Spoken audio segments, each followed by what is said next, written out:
மைதா, east இது எல்லாமே use பண்ணாமல் ஆட்டா வச்சு ரொம்ப ஹெல்த்தியாக எப்படி ஒரு பீட்சா செய்யுதுன்னு பார்க்கலாம். ஸோ ஃபர்ஸ்ட் நமக்கு வந்து vegetables capsicum, onion and tomato நல்லா சாப் பண்ணி எடுத்துக்கோங்க. இப்போ நமக்கு வந்து சிக்கன், போன்லெஸ் சிக்கன் இந்த மாதிரி ஸ்டாக்ல இருந்தது நான் யூஸ் பண்ணுறேன். ஸோ நல்லா வாஷ் பண்ணிவிட்டு இந்த அளவுக்கு சாப் பண்ணி எடுத்துக்கோங்க. இல்லை turmeric powder, chilli powder, salt, ginger garlic paste and curd போட்டு நல்லா மேரினேட் பண்ணி வச்சுக்கோங்க.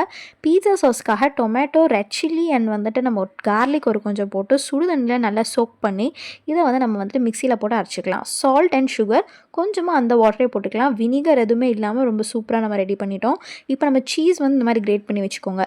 பட்டர் தடவிட்டு ஒரு பேனில் வெஜிடபிள்ஸ்லாம் சாட்டே பண்ணிக்கோங்க. சிக்கனை கூட நல்லா அதில் சாட்டே பண்ணி எடுத்து வச்சுக்கோங்க.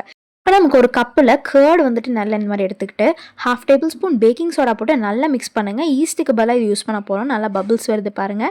இப்போ நம்ம ஆட்டா மாவு ஒரு 2 கப் போட்டுட்டு இதில் வந்து சால்ட் அண்ட் பேக்கிங் பவுடர் ஒரு 1/2 டேபிள் ஸ்பூன் போட்டுட்டு நம்ம இந்த கேர்டை யூஸ் பண்ணி நம்ம இது வந்து நீட் பண்ண போகிறோம் இந்த மாவை. ஸோ இது நல்லா நீட் பண்ணிவிட்டு ஆயில் போட்டு ஒரு 1/2 அன் ஹவர் போல் மூடி வச்சுருங்க. நல்லா அது இப்போ சாஃப்டாகி நமக்கு கிடைக்கும். இப்போ நம்ம இதை வந்து 2 பேட்சஸாக கட் பண்ணி யூஸ் பண்ண போகிறோம். ஸோ ஃபர்ஸ்ட் பேட்ச் இந்த மாதிரி பரத்தி ஒரு சைட் போட்டுட்டு நம்ம ஃபோக் வச்சு குத்தி விட்டோம். இது நல்லா பேக் ஆகும். க்ளோஸ் பண்ணிட்டு ப்ரீ ஹீட் ஆனோடனே சைடை திருப்பி வச்சுட்டு இந்த சைடில் வந்துட்டு நம்ம பீட்சா சாஸ், அப்புறமா கிரேட் பண்ண சீஸ், வெஜிடபிள்ஸ் அண்ட் சிக்கன் எல்லாமே ஆட் பண்ணி கடைசியாக இன்னும் கொஞ்சம் சீஸ் அண்ட் டாப்பிங்ஸ் போட்டு மூடி வச்சு எடுத்தோம்னா ரெடி.